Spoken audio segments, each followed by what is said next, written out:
She did it just loud enough that the table next to us turned. "We're done," she said, with a dramatic lift of her wine glass. Her eyes sparkled. Her friends clutched their phones, already recording, already grinning. Then came the kicker. "Just kidding," they roared. Open-mouthed laughter, shrieks, clinking glasses. The kind of laughter people use to cover something else. I didn't laugh. I looked at her, the tilt of her head, the way she glanced sideways for approval. She was playing to the room, not to me, not to our history, not to the man who had sat across from her for 8 years of holidays, funerals, surgeries, career collapses, and red-eye flights. I wasn't a person in that moment. I was a punchline she could recycle in group chats. So I folded my napkin. Deliberately. I placed it beside the bread plate, took my card from the little leather folio, and slid a $100 bill underneath. Enough to cover my steak, her sea base, the shared bottle of Merlot, and tip. I stood. No dramatic gestures. No flipped chairs. Just a quiet exit. She blinked. "Wait, honey, come on." It was a joke. I didn't even look back. Just walked. Past the bar. Past the maitre d', who gave me that slight, knowing nod that only older men who've lived through enough recognize. Outside, the air was cooler than I remembered. It was one of those early spring nights where the wind carried memory. I could still hear their laughter as the door swung shut behind me. Not even the good kind. The fake, drunken kind, meant to sting, meant to wound. They hadn't even noticed that I hadn't smiled all evening. I didn't drive home. I didn't call a cab. I walked, past shuttered boutiques and glowing 24-hour diners. I walked until my legs ached, until the pinched heat behind my eyes had burned off. At a corner, I saw my reflection in a shop window. There I was, 57, former military, former engineer, still paying the bills, still fixing leaks, still showing up. I stared at myself and muttered, "We're done." But I wasn't kidding. When I got back to the condo, she was already texting. "You're being dramatic." It was just a joke. Seriously? I didn't respond. I packed a single duffel. The essentials. The stuff that couldn't be replaced. My father's watch. A manila envelope with my discharge papers and financial documents. A photo of my daughter from my first marriage. I left the key on the counter. No note. No speech. Just the key. Then I wiped the fingerprint reader, logged into the joint bank accounts and transferred my share out. Not out of spite. Out of practicality. We had no prenup, no legal binding. Just a shared life that, apparently, could be undone with a smirk over oysters and Chardonnay. Then I deleted our shared calendar, my side of our photos, every digital breadcrumb of our life together. I locked my phone in airplane mode and dropped it into a drawer at a friend's apartment across town. By sunrise, I no longer existed. Not to her. Not to her friends. Not to the world she built around selfies and shallow brunches and performative affection. And when she rolled over at 6:42 a.m., undoubtedly expecting an apology text or at least a confused emoji, she found nothing. Just silence. And silence, my friend, is far louder than rage. She woke up around 7:30, judging by the light. Not too early. She was never the up-at-dawn type unless it involved bottomless mimosas. The bed was warm on one side and cold on the other, which didn't register right away. She stretched, yawned, and padded into the kitchen in one of my old t-shirts, still expecting me to be there brewing coffee like clockwork. Instead, she found the counter cleared. Not wiped clean, cleared. No wallet. No car keys. No phone charger. Not even the damn coffee grinder. But the thing that made her pause, made her stomach do that little twist of premonition, was the key. The spare one. The one we kept in the little ceramic dish next to the salt and pepper mills. It was laid flat, perfectly centered, as if placed with purpose. She stared at it for a long time, then opened the fridge, out of muscle memory. No leftover pasta, no labeled Tupperware, no meal prep containers. Just her salad dressings and 2 sad bottles of rose. Her first message was a shrug. "Where'd you go, Houdini?" "Forgot your body this time." 2 laughing emojis. A wine glass. Sent at 7:58 a.m. No response. By 9 a.m., the second message hit a different tone. "Okay, seriously, this isn't funny. Call me." The call logs show 3 outgoing calls, back to back, within 2 minutes. All went to voicemail. She left none. She called my office next, only to be told, by a polite receptionist I trained myself, that I'd resigned. No 2-week notice. Just a final email with a forwarding address for HR and the words, "Effective immediately." The silence began to stretch.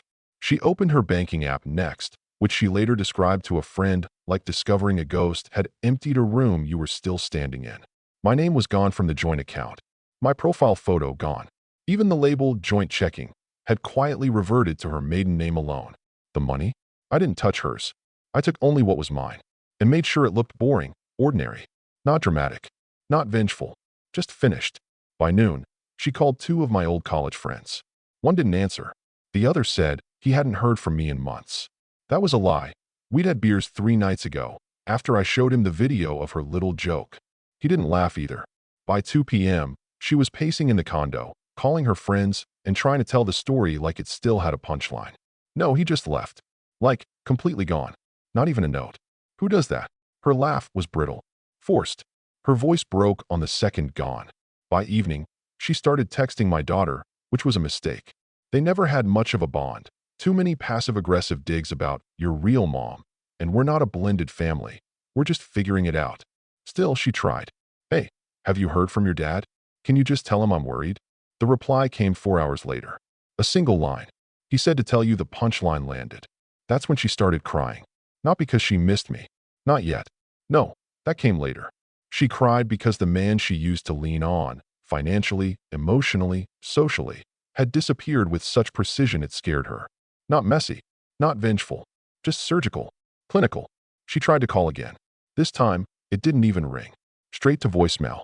And for the first time since that night in the restaurant, she realized this wasn't a bluff.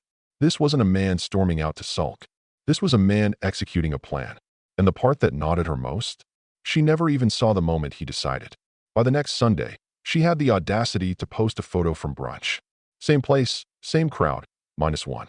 My empty chair wasn't cropped. It was still there, an unspoken shape in the frame. The caption read, "Brunch cures all 2 hearts bottle with popping cork, #girl tribe, #no drama just champagne." But everything in the photo screamed the opposite.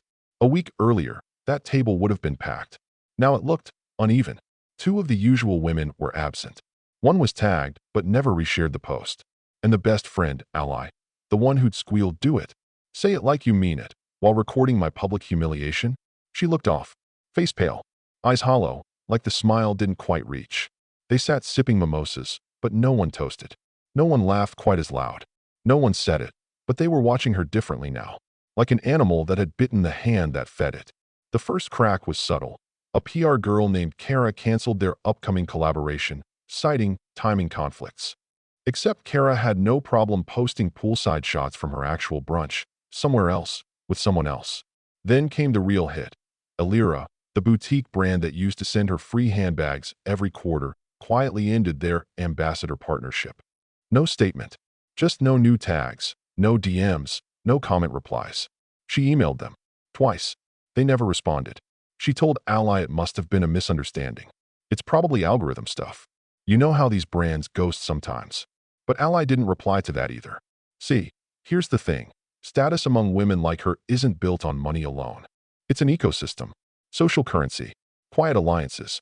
The kind of invisible scaffolding you only notice when it starts coming apart. And I had been holding more of it than she realized. A quiet recommendation here. A favor called in there. The restaurant comped their tab because the owner owed me a design review. The local photographer who used to shoot their girl power content, I covered her website hosting, for free, for 3 years. She tried to book a table at a new launch party. Fully booked, sorry. She messaged a stylist for an event, already committed to another client. Even the wine bar she used to name drop me had changed reservation systems and couldn't find her loyalty account. Her text to Ally 2 nights later was short. "Did you hear from him?" A full hour passed. Then a reply. "No." What? She didn't answer. Because that was the moment the thought crept in. Maybe this wasn't a coincidence. Maybe I hadn't just left. Maybe I was pulling out thread by thread, the quiet supports of a world she thought she had built. The women around her weren't cruel. They didn't confront her. They didn't post subtweets or whisper rumors. They just disengaged. Slowly, like someone had issued a silent signal. The next brunch had only 3 people, and none of them ordered champagne. The week after that, she didn't post a photo. And for the first time since that dinner, she caught herself checking the mirror a little too long. Not for makeup, for cracks. At first, it was curiosity. Then it turned to anxiety. Then obsession. She started late one night, glass of wine in hand, swiping through her camera roll like some forensic archivist. Not for nostalgia. She never did nostalgia. She was looking for clues. Proof he was still somewhere. A restaurant receipt in the background. a badge on his coat, a tag on a duffel bag in a vacation photo she'd never posted. By midnight, she was on Instagram, typing his full name. Nothing. Not even the burner account he used to follow local car meetups. Gone. Facebook? Deactivated. LinkedIn? Profile doesn't exist. She even searched Reddit, scrolling through subs he used to mention in passing. Nothing.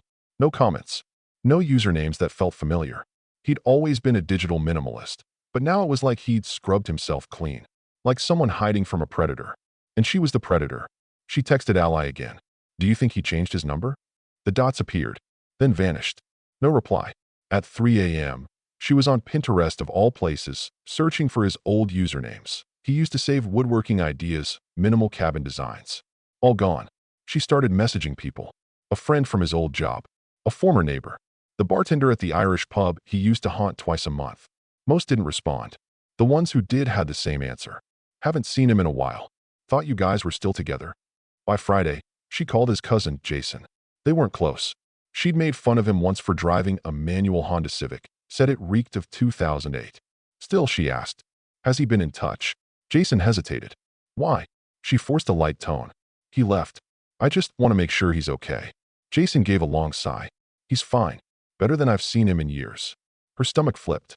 So you have seen him? A pause. He didn't want me to say anything. But yeah, briefly. At a conference. Out of state. What name was he using, she asked. Jason's voice dropped. You didn't hear this from me. But middle name.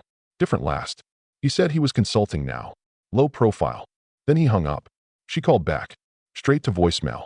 Middle name. Different last. That hit harder than she expected. Like a final erasure. She was the only one still using his real name. The one she'd mocked for being too formal in group settings. She opened a fresh tab. Searched Daniel Thomas, then D.T. Weston, then a string of name combinations. Nothing concrete.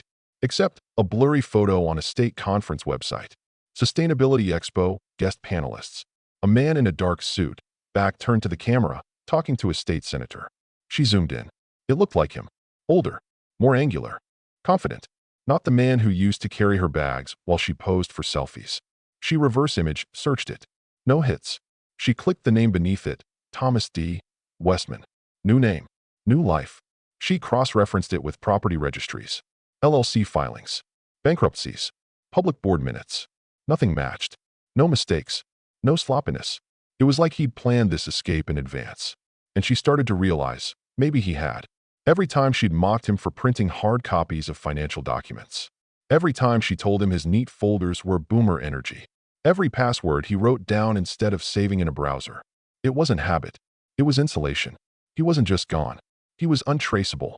And the more she tried to chase his shadow, the more she saw her own reflection in the dark. Alone. Outplayed.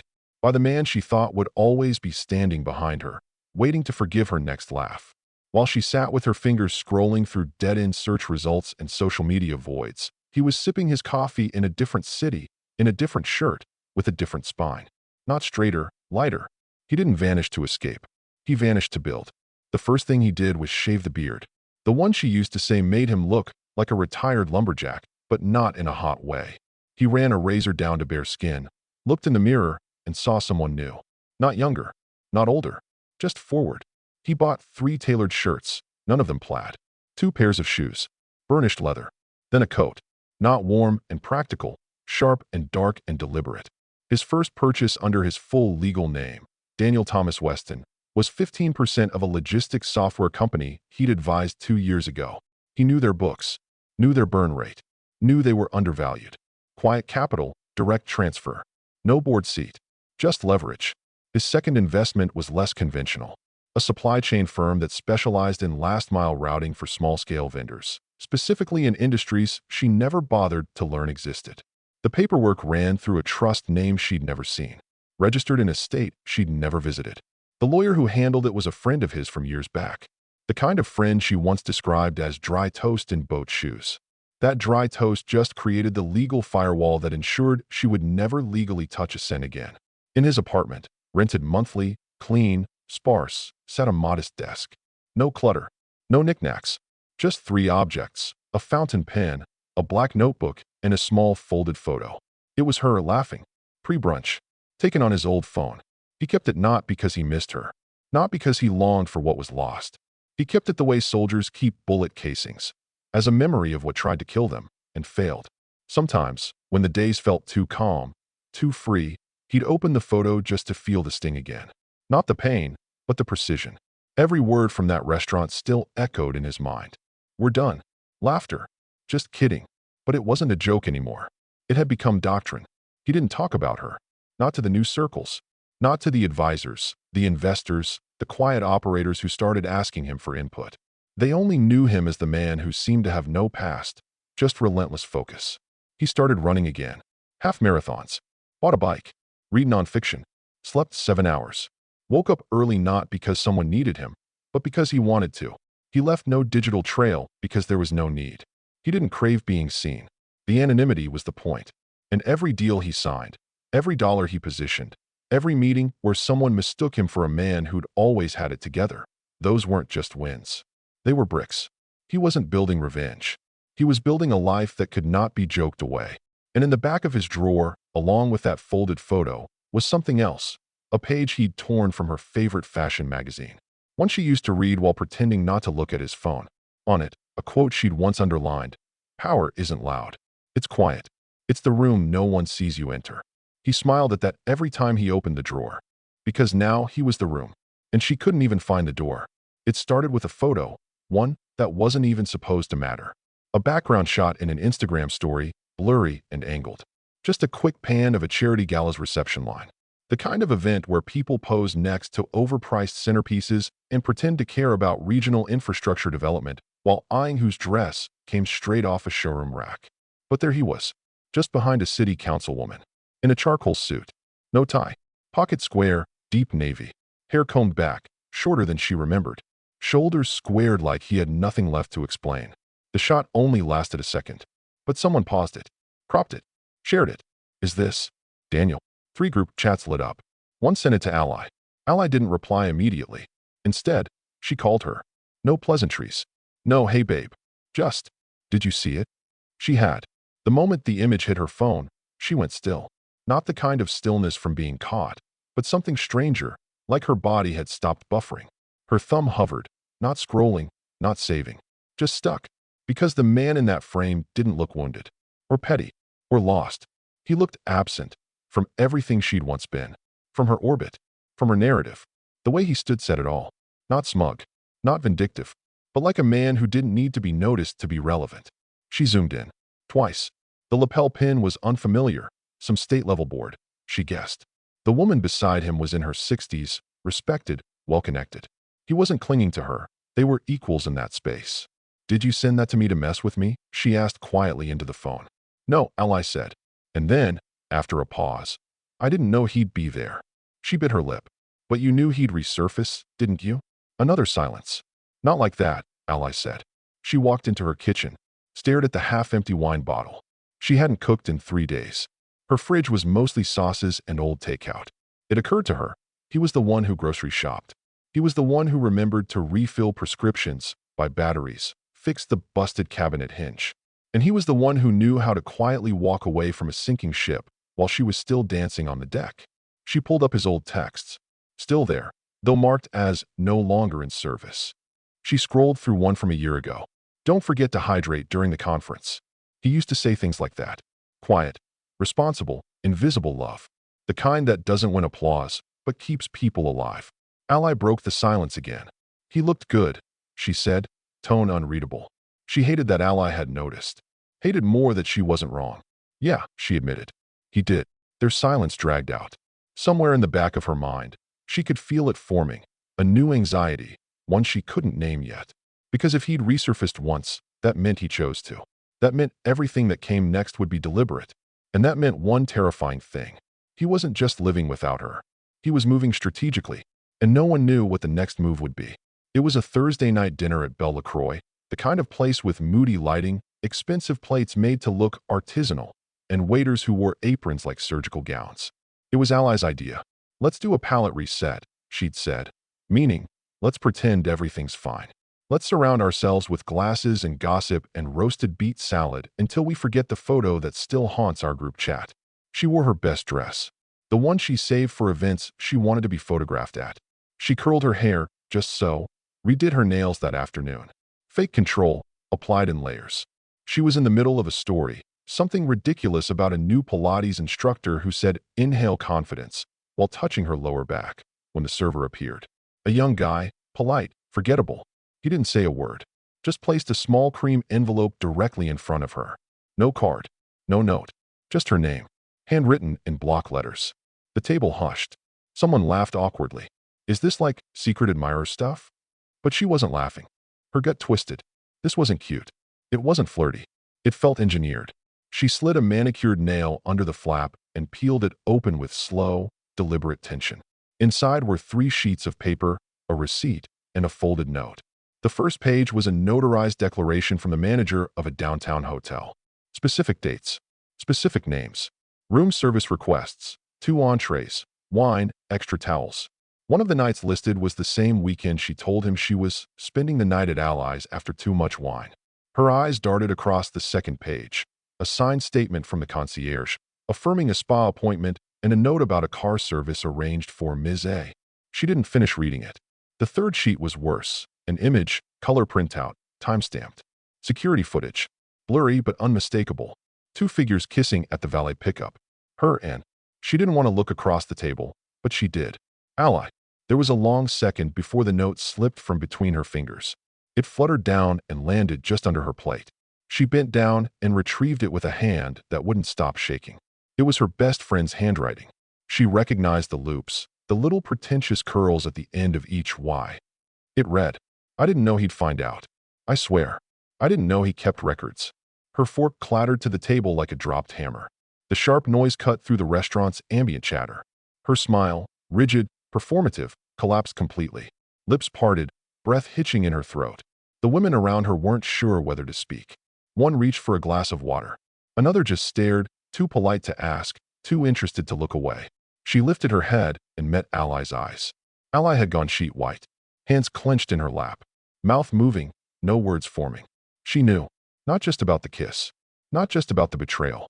She knew he was behind this, that this wasn't a coincidence. It wasn't just an exposed secret. It was a message, carefully timed, carefully placed, and it didn't come with screaming or accusations or tears. Just paper. Paper that folded her entire facade in half, right there on a dinner table covered in $36 appetizers. She didn't shout. She didn't cry. She whispered, "You." It wasn't even said with anger, just a crack, low and fractured, a sound that barely made it across the table. And yet somehow, everyone heard it. Glasses stopped midair. A knife hovered above duck confit. Someone's phone buzzed, unanswered. Ally didn't respond at first. She blinked slowly, lips parted, as if trying to convince herself that it hadn't been aimed at her. That maybe she misheard. That maybe, somehow, this wasn't about the valet photo, or the note in her own handwriting, or the spa appointment she never thought would be traced. Ally began, then stopped, choking on nothing. I didn't think he'd. But she didn't finish. She stood, stumbled against her chair, and walked straight out of the restaurant. Not a word. Not a purse grab. Not a goodbye. Just a fleeing animal's instinct. Get away before it gets worse. The other women stayed frozen. Not out of loyalty to either of them, but fear. Fear of being next. Fear of whatever silent force had just detonated the social hierarchy they'd all been leaning on like scaffolding. She was still holding the pages. Her hand had locked into a claw. Her breath was ragged. The envelope was torn, but still there. A server came to refill her water and paused, instinctively sensing he was too close to something raw, something surgical. He placed the carafe down gently and backed away without a word. She looked at the note again. The scrawl. I didn't know he kept records. Records.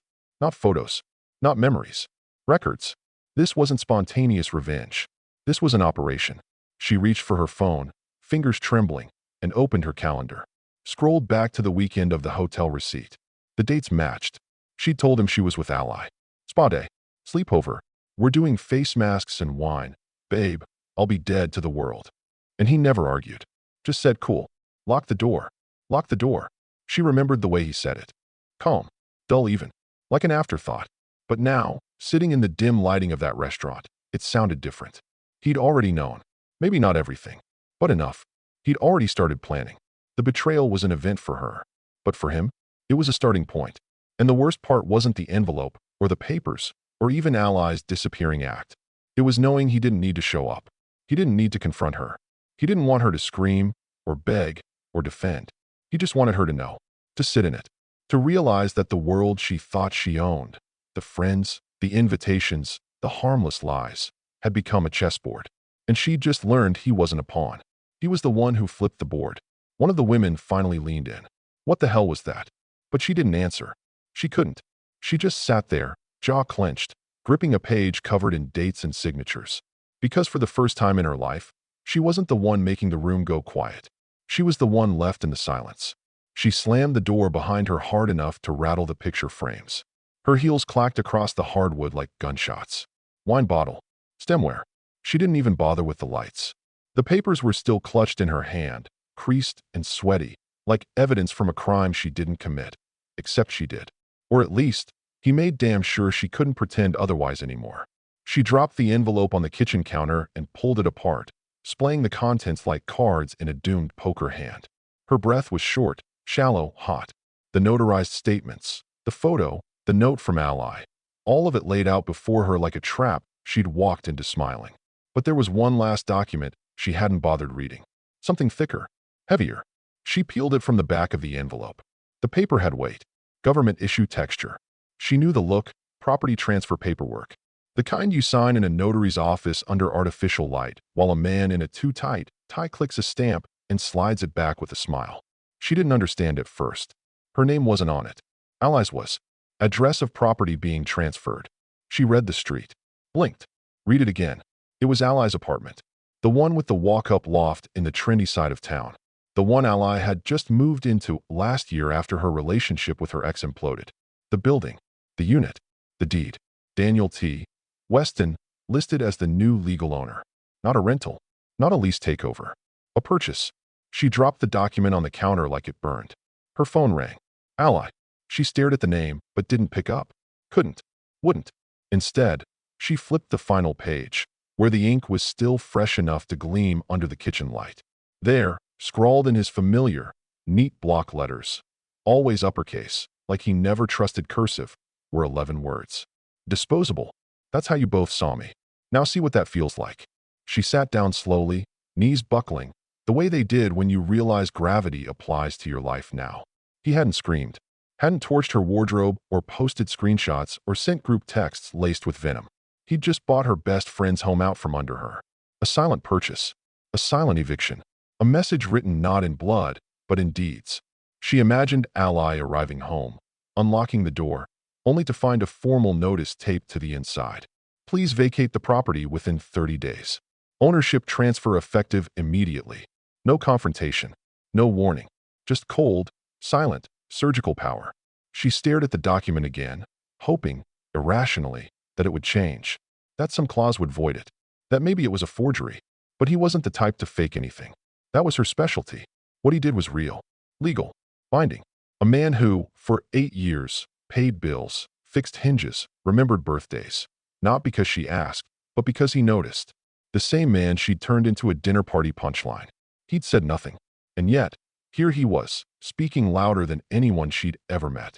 She closed the envelope and sat there for a long time. Not thinking. Not even blinking. Just sitting in the wreckage of her own arrogance. He hadn't ruined her. She just finally realized what it felt like to lose something she didn't think was capable of leaving. It was a gallery opening in the Arts District. One of those pop-up spaces where people pretend to understand abstract sculpture while quietly judging each other's shoes. She hadn't planned to be there. Truthfully, she was there out of sheer desperation. Her last friend in that circle had stopped answering texts, and this was her attempt at reappearing, re-establishing, reclaiming whatever clout hadn't yet slipped through her fingers. She barely made it through the entrance before she saw him. Daniel, hair slightly longer than the last photo, black coat, confident stride, and beside him, a woman, graceful, older, elegant. Not flashy, not arm candy. The kind of woman who says nothing at all and still manages to make everyone else in the room feel underdressed. They laughed about something, genuinely, not performatively, and she felt her lungs tighten. A sound she hadn't heard from him in years. Not like that. He didn't see her at first. Or maybe he did and just didn't flinch. But she couldn't stop herself. Her boots clicked against the concrete floor as she crossed the gallery in a straight, unbroken line. Her chest was tight, her mouth dry, her stomach somewhere between rage and grief. Daniel. He turned, slowly. Not startled, not annoyed, just aware, like a man who had already run this simulation in his mind. For a moment, she just stood there. She wanted to scream. She wanted to cry. She wanted to slap him and hug him and ask him how the hell he could just disappear and then come back as this. But all that came out was, why? He tilted his head slightly. Why what? His voice was calm, almost too calm. Why this? She said, arms gesturing wide, voice cracking. The envelope. The deed. Ally. All of it. You just destroyed everything. He looked at her the way surgeons must look at their incisions. Precise, unshaken. Because your laugh, he said quietly, told me everything I needed to know. She blinked, stunned. What does that even mean? He didn't answer. Instead, he stepped past her. Not brusquely, not cruelly. Just done. As if she was the door to a room he no longer lived in. Then he paused. She held her breath. Maybe he was going to say something real. Something human. Maybe this was the part in the movie where the old lovers finally. Tell her, he said without turning back. The lease ends next week. And then he walked away. Not slowly, not dramatically, just cleanly. She stood in the gallery, surrounded by people she didn't know, staring after a man she once believed she owned, socially, emotionally, spiritually. But she never owned him. She simply underestimated the weight of his silence. And now, even his exit had consequences. A week later, Ally moved in with her sister. The locks were changed by noon. The building manager handed her a neutral folder and said, "New ownership. Legal process is final." The word final echoed in her head. He was really gone. And he had never looked back, not even once.